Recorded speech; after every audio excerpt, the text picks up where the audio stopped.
So let me make sure I'm hearing you correctly.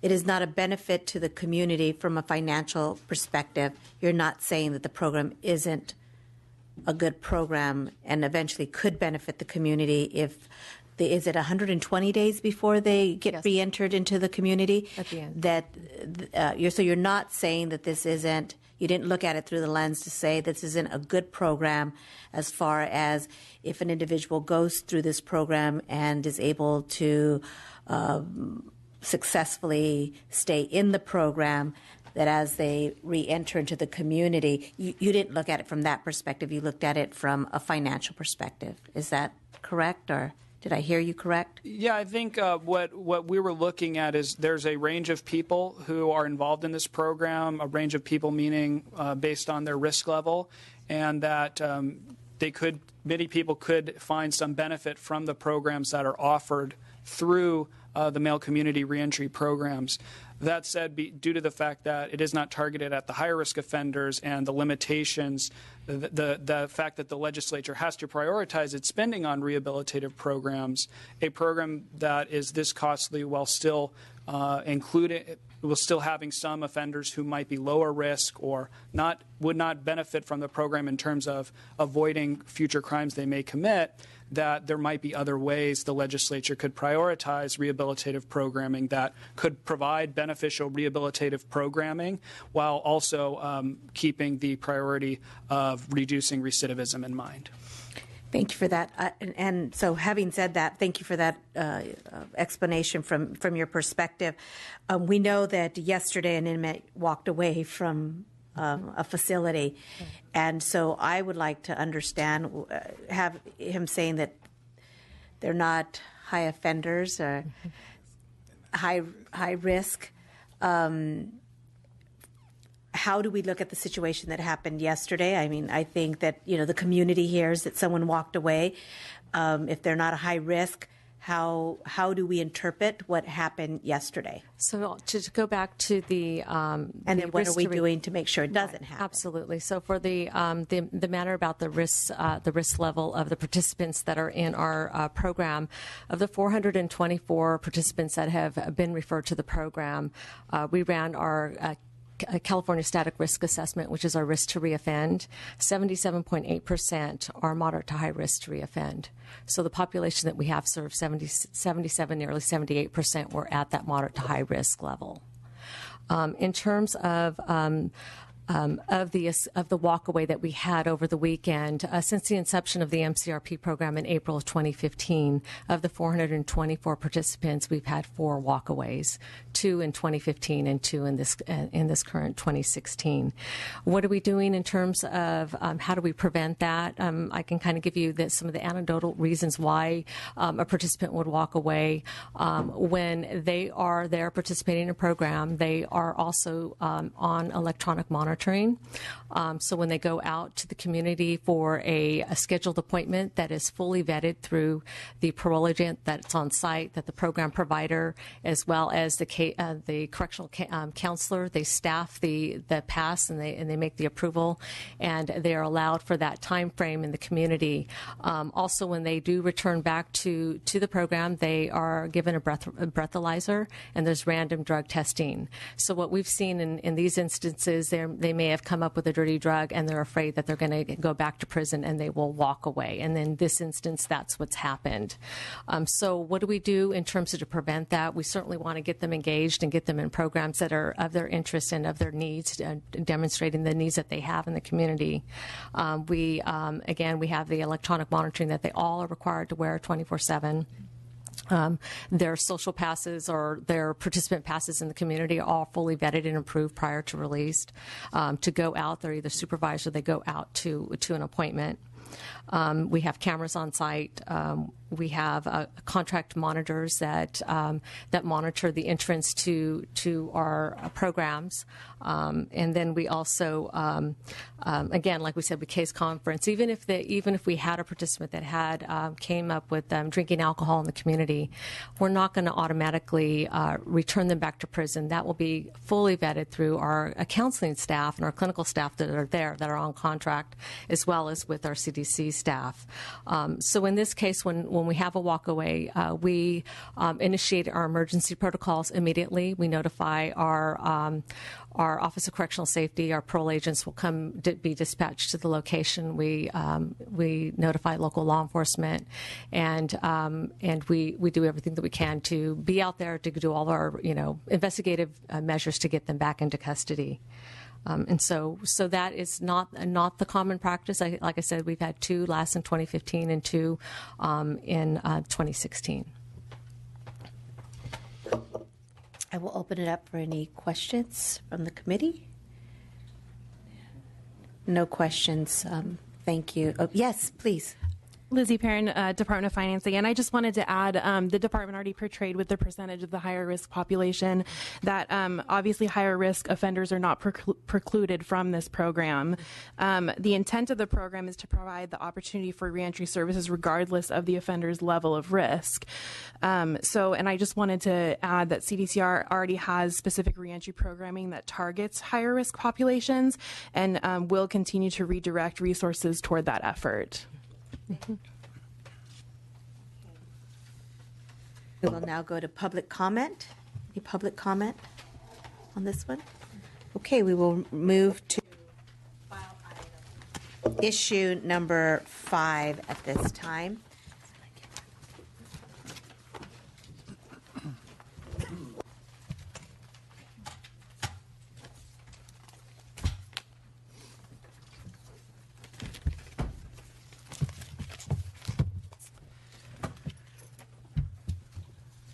Okay, with this issue, CDCR's Division of Parole Operations, California Sex Offender Management Board, requests $212,000 and 2 positions in budget year and ongoing in order to maintain compliance with penal code mandates. These positions were originally established on a 2-year limited term basis back in 2014-15 for the purpose of evaluating the ongoing need. These analysts are responsible for coordinating statewide certification of sex offender treatment professionals and programs.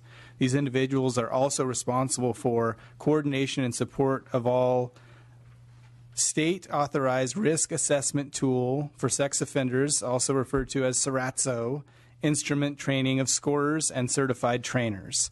I am joined by Alma Underwood, who is our parole administrator over this KSOM office. And with your permission, she'll provide just a little more information about what they do. Hello, thank you for having me. My position within the KSOM is I serve as a board coordinator. So I'll give you a little history on the board. The board consists of 17 members who are appointed by either the governor or the assembly or the speaker. And they vary, and their experience varies from a district attorney to a judge from LA County.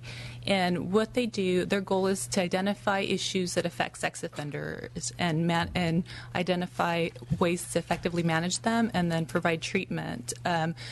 The certification process, as you mentioned, is a lengthy process. So what we do is we have the providers who are going to treat the sex offenders submit an application, and my staff will review the application, ensure that they're qualified to provide this treatment, and that's based on their experience, their licensure, and education. And the funding of these positions will allow us to continue to do that. Also, SRATSO is they co-chair they have the combined budget, and SRATSO and KSOM work together on, again, the risk assessment of sex offenders.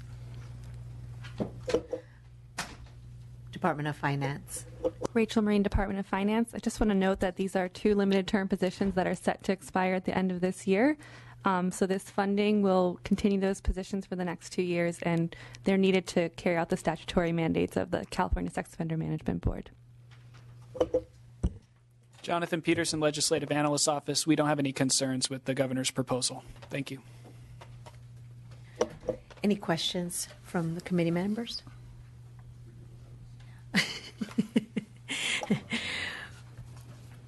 We don't have enough members.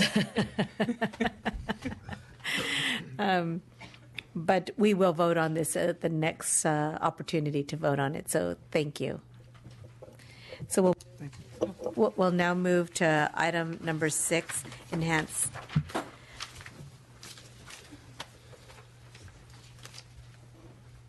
soon as everyone gets up here, you can move Mr. Lopez.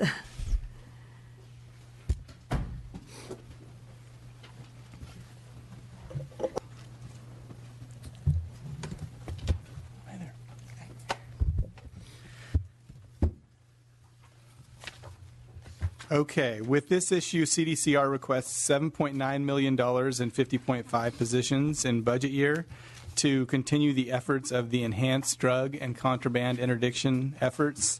We had a pilot program that was first funded back in 2014-15 and was also funded for current year 15-16. Under the current model, the department has identified 8 institutions at which to implement moderate interdiction efforts and 3 institutions at which to implement intensive efforts. Given delays in program activation, sufficient data is not currently available to support the development of a long-term model. Therefore, the department would like to extend the pilot program for 1 year through June of 2017. In order to gather the necessary data on effectiveness of these efforts and to increase efforts slightly in those areas where we believe the greatest long-term benefits can be achieved.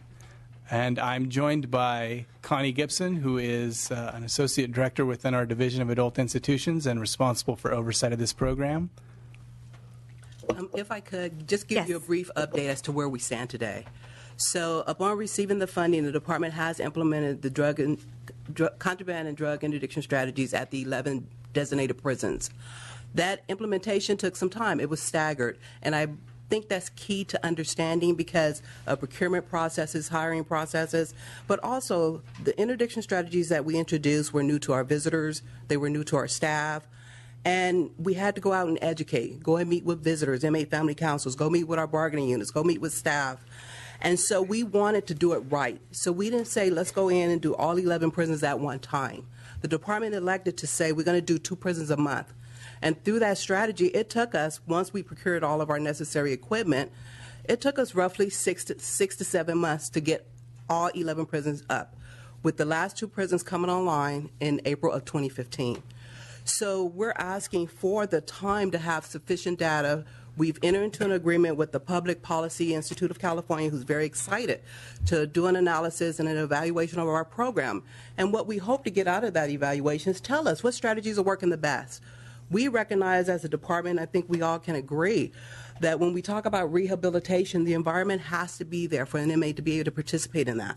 And when we have drugs and contraband within our prisons, it works against that. It really does, because it creates the strife between the population as they're struggling to control that underground economy. So we're asking for the continued 1-year funding of the pilot to be able to really have PPIC give us a good evaluation of our program and bring back some recommendations as to how can the department move forward and what strategies are most effective and where can we expand to the other 35 prisons. Thank you.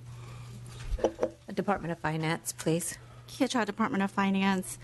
We understand that the LAO may have some concerns that they'll bring up, but we just want to point out that the data is preliminary, as the department has mentioned, and it's inconclusive, and it's also difficult to compare because of the staggered implementation of the different interdiction efforts. And as the department also mentioned, the study is being done.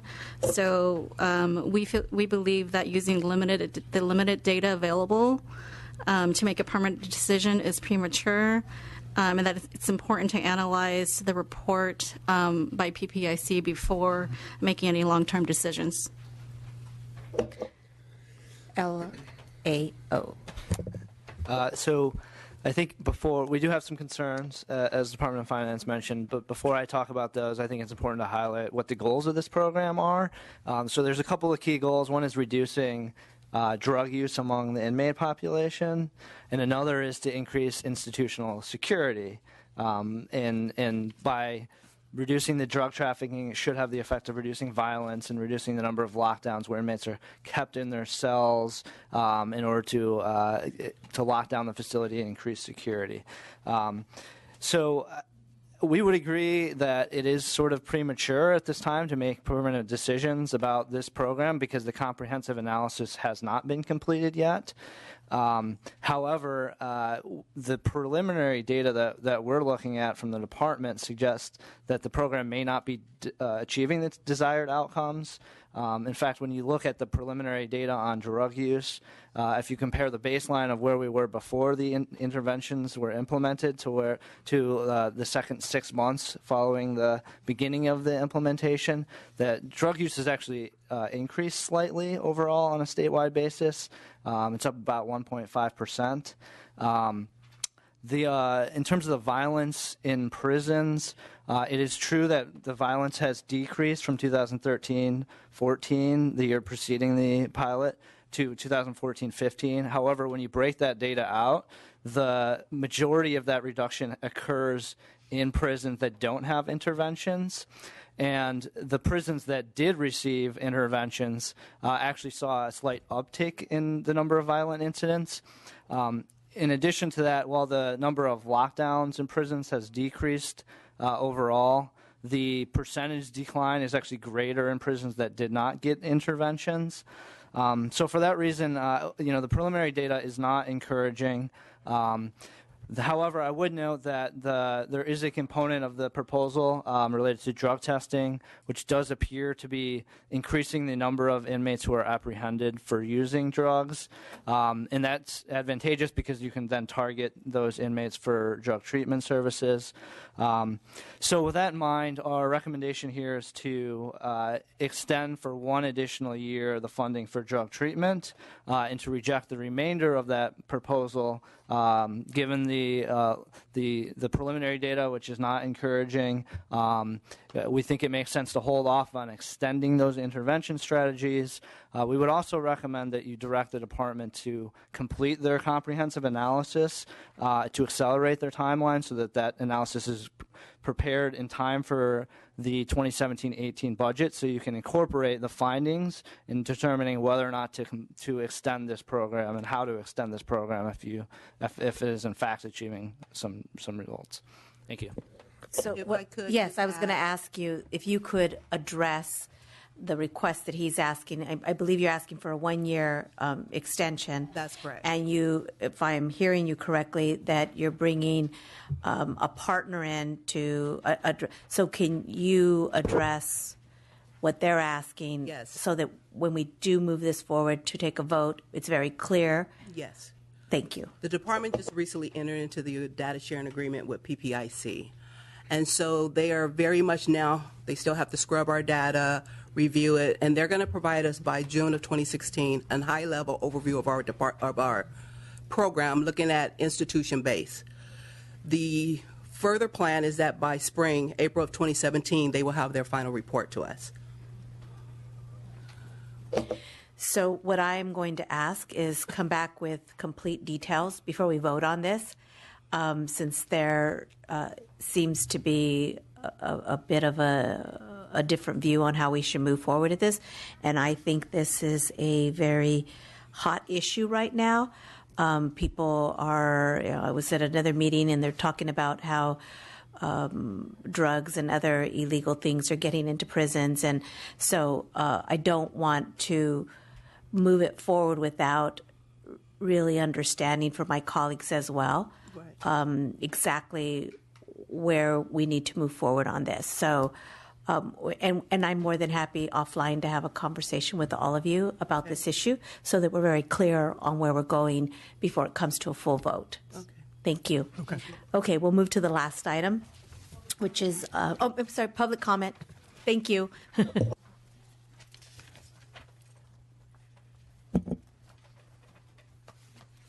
Eva Dallaire with Legal Services for Prisoners with Children. I have some strong concerns about the drug interdiction program. Studies have shown that canines can be wrong more often than they're right. Further, the focus on contraband has really been focused on harassing visitors when there's data suggesting that employees are more likely to be bringing in contraband than visitors. The staff person from CDCR mentioned the importance of having an environment where rehabilitation is possible, and I agree, but that environment isn't necessarily a 100% drug-free environment. What's more important is that people have access to their family and loved ones and the support structures that visits provide. people get clean on the streets when drugs are perfectly available. So I think the emphasis is misplaced there. Further, the proposed regulations, which went into effect in January, that I will ask you to wrap it up. Thank you. that this money would fund, have greatly limited family access and visits. Visits reduce violence. There was discussion of an increase in violence where the interdiction program has happened, and actually visits could the lack of visits could be part of why that's happening. Thank you. Thank you. Lizzie Buchan, Californians United for a Responsible Budget. Agree with many of the comments that we've just heard. This program has resulted in humiliating and frightening experiences for people who have been trying to visit their loved ones, people being strip searched, people being confronted with dogs. Children being confronted with these dogs. As we've heard, there are a lot of false positive with the dog tests. And I think given that we haven't seen any reduction in violence due to this program, reduction in drug use, I think that I don't see any reason to continue the program. And I would also put the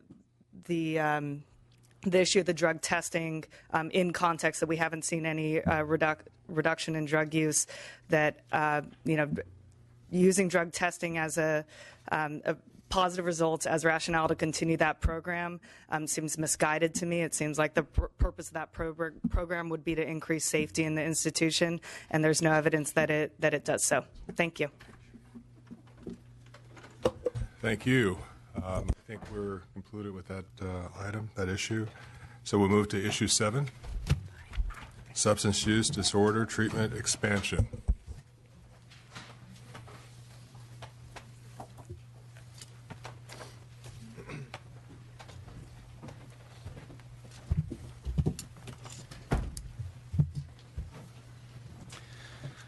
Okay.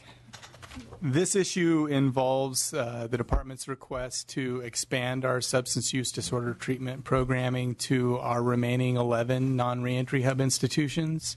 Back in 2014-15, we were funded to expand those services to 10 of the 21 non-reentry hub institutions, so this would expand to the remaining 11.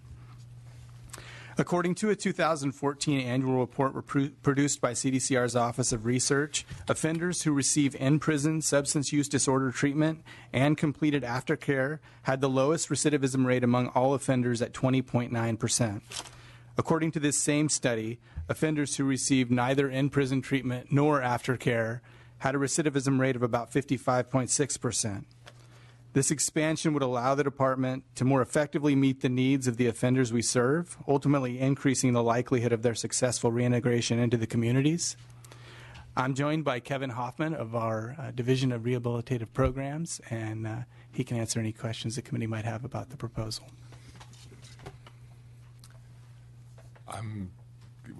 You know where I am on all of this, so I appreciate it. I'm kind of getting up to speed, and so we're going to try to get a chance to get together, and we'll have a chance to review a little bit more. But since I'm the only member of the committee and I don't have any questions right at the moment, we'll turn to the other set, the finance, and see if you have any comments at this time. Yeah, John, Department of Finance, no additional comments.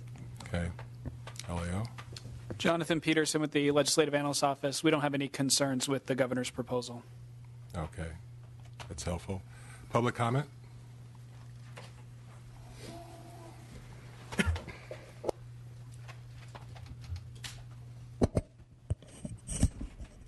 Thank you. Lizzie Buchan, Californians United for a Responsible Budget. First, I want to point out that the data that were cited about the recidivism rates resulting from this program, they also noted that the data should be interpreted with caution because there were the results of recidivism rates of people who had completed the program versus had spent one day were indistinguishable. And so that's something to note, that to me is not a sign of an effective program. Second, in talking with people in the prisons, people who want who have substance use disorders and want treatment and want to get better, they avoid this program as much as they can. When they want help, they go to a peer-led program, they go to an ILTAG, a volunteer-led program. The program that this agenda item is on is not desired by the people inside. They are assigned to the program if they have a dirty test. Many of those dirty tests are false positives. And again, I recognize there are people with substance use issues. And again, when they want to actually get help, they avoid this program as much as possible. Thank you. Thank you. I appreciate your comments on that. We're going to take all of what we heard today under advisement. We'll be not taking any action at this moment. I'll allow the chair to adjourn us. Very kind. I think you are handling it really well. So we thank you for this conversation and hearing all the items, and we will follow up with you as a team to go over some of the items that we need additional information before we take an official vote on this committee. Meeting adjourned.